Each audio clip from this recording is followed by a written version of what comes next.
Hey guys, it's Akeiva back again with another episode of The Bemused, where we're talking all things personal finance for young adults like myself. So if you're new here, consider subscribing. So today's video is going to be a little bit different. Right now I'm standing outside of my studio apartment in the greater Boston area. So I'm coming up to the end of my lease at the end of next month, and I've decided for purely financial reasons that I am going to find somewhere else to live at the end of my lease. So I thought it would be a cool idea to give you guys a little tour of my space and then share with you guys some pointers about finding the right apartment for you. So whether this is your first time apartment hunting or your seventh, whether you're moving just across town or across states like I did when I was looking for this place, this video is for you. So come on, let's go inside.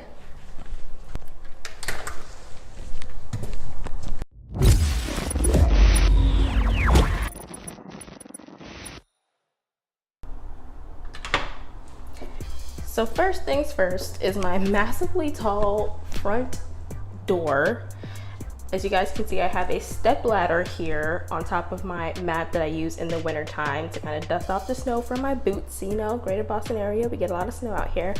So the reason I have this step ladder here is because my peephole is like all the way up here. Like, where? I can't see through that. So living by myself, I definitely make sure I have my step ladder here. So if anybody's at my door that I'm not expecting, have the step ladder right there so I can see through and, you know, stay safe. Stay safe, guys. So this is the view as you enter the front door. So like I said, my studio is 477 square feet, and it's just, you know, that's just a nice open space. So this is typically just a little 360 view of the entire place.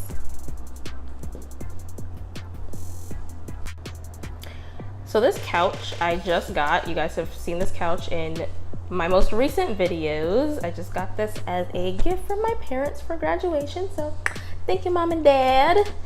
And then I have this lamp here because there's only one light in this place, and when it gets dark outside, this whole half of the apartment, you really can't even see that well, so I put another lamp over here.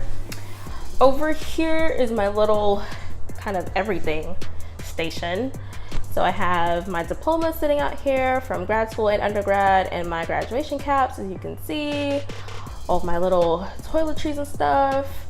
This is my desk where I do most of my work. You can see outside from here, this is the one window in my apartment. My one big window faces the backyard, so you guys can see a little bit out there. Can't really see much, but there's a backyard out there with some grills and stuff and a little playground for little kids. And it's usually has at least this amount of stuff on it, if not more. I mean, right now I'm preparing for a huge exam, so I have all these books on here, and then I have my personal laptop and my work laptop because, you know, work never stops. Then one of my favorite things is my speaker system. I've had this speaker system since I started undergrad, so I've had this for like 5 years, if not more, and I just love it. My little subwoofer is like hiding underneath there, but the bass is really great, and so I just love playing music from here. Thankfully, not too many people have complained yet, so that's great.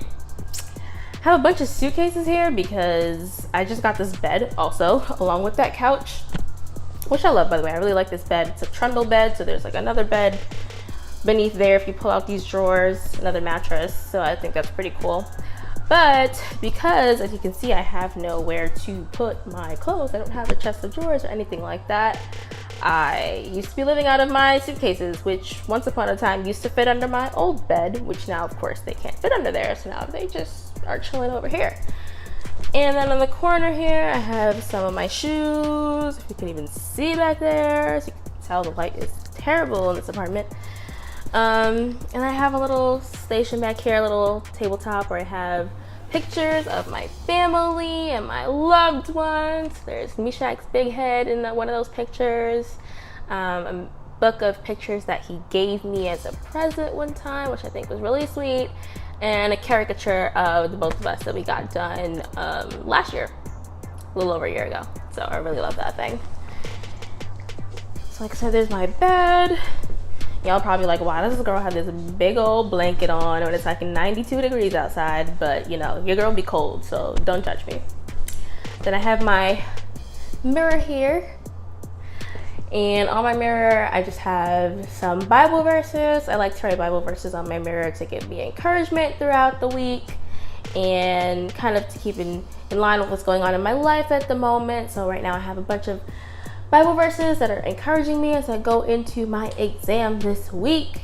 And then I have my goals listed at the bottom of my mirror that I can look at every day and keep progress as to where I'm at and you know who I want to be in the next few years. So that's that. Then there's my kitchen area, pretty basic. My cereals, my favorite cereals. Let me know what your favorite cereal is in the comments, because you know I love Frosted Flakes, Captain Crunch Berries, you know, that stuff. I try to be healthy with this Cheerios protein, but we'll see how that goes.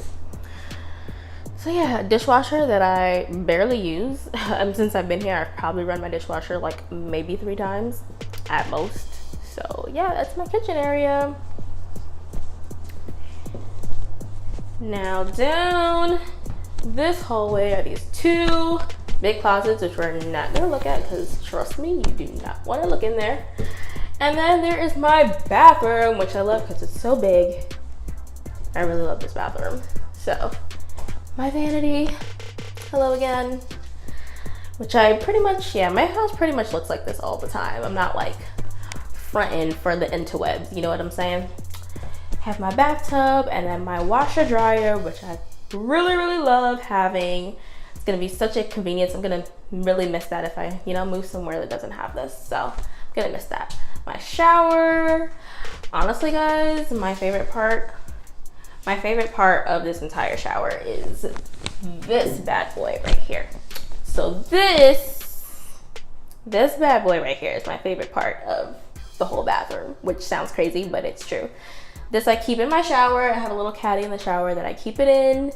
This is a Bluetooth speaker and it's very affordable. I actually got this as a what's that thing called y'all do at Christmas time with the swapping of the gifts. Y'all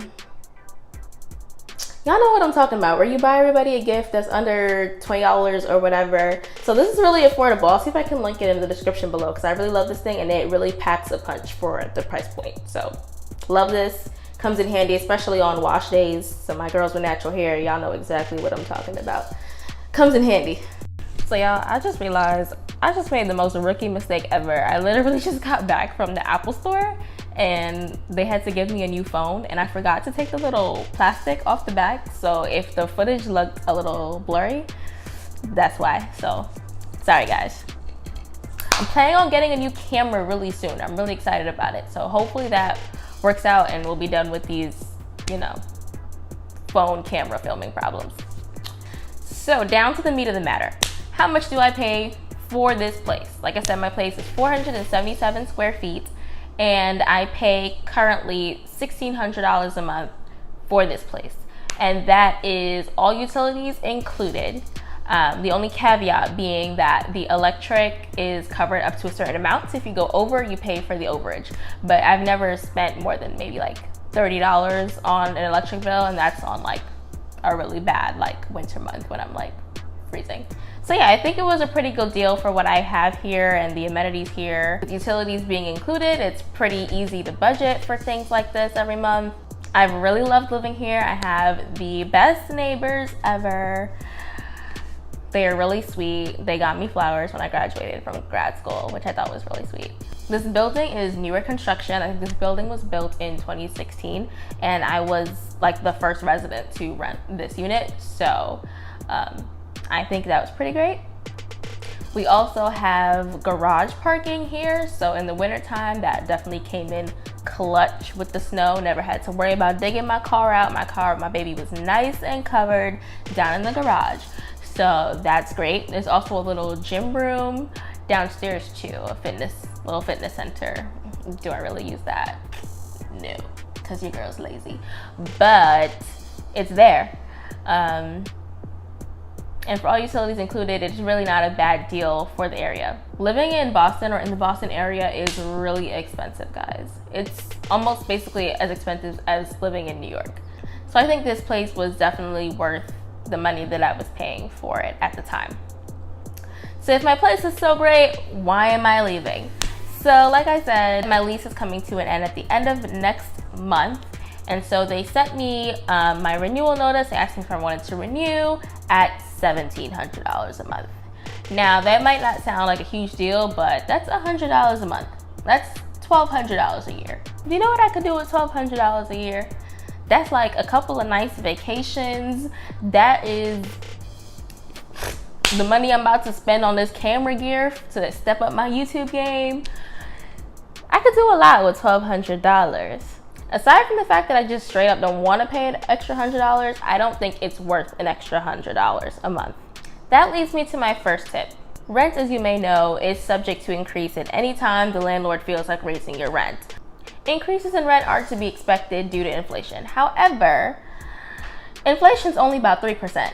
And for those of you who aren't familiar with inflation, inflation is basically the concept that as time goes on, prices go up, things get more expensive. And there is a measure called the Consumer Price Index, or the CPI for short, that kind of tells you the percentage increase of things from year to year.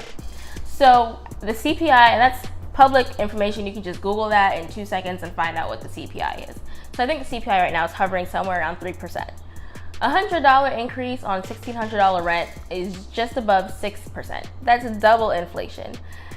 And I don't think that's warranted. It would be different if they said they were improving something, they were building a pool, they were improving or renovating apartments, but none of that's happening. So there's absolutely no reason why my rent should be increasing way more than inflation. It just doesn't make sense. So that's my first tip. Make sure that if you're living somewhere and you're going to have a rent increase, that increase makes sense and that you're not overpaying for what you're getting. The second thing is negotiation. So when I got my renewal notice saying they wanted to renew at $1,700 a month, I, of course, fought back and countered their offer. And I laid out very good explanation as to why I felt my rent should not be raised to the extent that it was. I found it really crazy that, I've been living here for this basically year. I've never had a noise complaint. My rent check's never been late. My checks ain't never bounced. And on top of that, I referred a resident to the complex who did end up moving in. And unfortunately, my apartment doesn't do any like referral specials or move-in specials or anything like that. But I feel like that's still cause for negotiation. So after going back and forth with them, they said, all right, $1,680. Look at my face, y'all. So yeah, $1,680 was not gonna work. But still, that's my second point. Always negotiate as much as you can. The worst they can say is no, but at least you can try to advocate for yourself and lay out some really good, hardcore facts and data as to why you think that your rent should be lower. I also submitted current rates for comparable properties in the area to kind of back my point. So that's the other thing, is to do your research when you're negotiating. And then the next thing is that so far I have been supplementing my income with my student loans to help me pay my rent, because I can't afford to pay $1,600 a month out of my regular salary. It just wasn't happening. So I knew that at the end of my lease that I was going to need to find a roommate. So thankfully I am going to have a roommate as of the end of my lease that I'm going to be moving in with. So the original plan was that she was going to move in with me at the end of my lease. We would share the space and split the rent. It's actually an old roommate from college, so we're used to living in close quarters. However, my apartment also charges more money for, one, renting an extra parking spot. So if she were to bring her car here, they would charge us an extra $100 a month just for her to park here. Then when I told my property manager that I'd be adding someone to my lease if I were to renew, they were like, oh, $1,680, just kidding, now it's $1,730. So they basically added on another $50 just for having someone else living in the apartment. So basically they were trying to upcharge $250 a month when all was said and done, and then negotiated down to $230 a month, which obviously still wasn't cutting it. Your girl got way too many other goals to be wasting money on rent. So guess what? I had to go. So now I'm in the process, me and my roommate are in the process of looking for somewhere else to live at the end of my lease, somewhere that will be more affordable and more in line with our budget and our financial goals. So though I will miss my covered garage parking in the wintertime, and I may not get my washer dryer and unit, and it may be a more outdated place, we're sure we can probably find somewhere that gives us more space, more square footage for what we're getting now, and it'll be much more worth it. And my third point is that it's not always about the money. So when I moved into this place, of course I knew that it came at a pretty penny. However, I knew that I didn't know anybody in this area. I was coming out here by myself, so I wanted to make sure that the place that I lived, at least initially, I knew it wasn't going to be a long-term sustainable plan to pay for this place on my own. But I knew that initially what was important to me was to find some place that I felt safe and comfortable, and I didn't have to worry about unnecessary things when I'm already trying to adjust to a new environment, a new city, a new job, a new school, a lot of new things going on. I didn't want to be harassed or bugged out by living someplace really sketchy or someplace that had pests or something like that. So for me, that's why I ended up moving here. I had the garage parking, so I knew I didn't have to worry about snow in the wintertime, washer dryer and unit, which is a big convenience with utilities included. And then also where I live is actually the safest town in the state of Massachusetts. Fun fact. So I knew that I had less to worry about moving here. So if you're looking for an apartment right now, especially thinking about moving across state lines, finding an apartment can be a marathon. It's definitely a marathon and not a sprint. So be patient and you'll find the place that works out for you. What I will say is that once you know your priorities, I just stated some of mine a minute ago, it'll make it easier for you to kind of narrow down which apartments you're willing to look at. Now, we mentioned how to prepare a little bit for moving across state lines in our Preparing for Life After Graduation series. So if you missed that, I'll link it above. Make sure you go watch that after this video. It goes a little bit more into detail of my experience with budgeting and, basically preparing myself financially to make this move. So if you're in that position, make sure you check out that video. So hopefully you guys enjoyed this video and taking a little tour of my space. We're trying to mix up the content a little bit on this channel. So let me know if you guys enjoyed this in the comments below and tell us what you want to see from the Bemused. Like I mentioned, I have this really huge test on Friday, and once I'm done with that test, I'll have so much time on my hands, guys. I'm ready to devote so much more energy to this channel. So let me know what you guys want to see in the comments below. We want to talk to you guys, so make sure you comment. Even if it's just to say hi, comment below. We'd love to hear from you guys. Make sure to subscribe if you haven't already, and make sure you turn on notifications. Make sure you have all notifications on so that you never miss when we post a new video. All right, thanks guys. See you next week.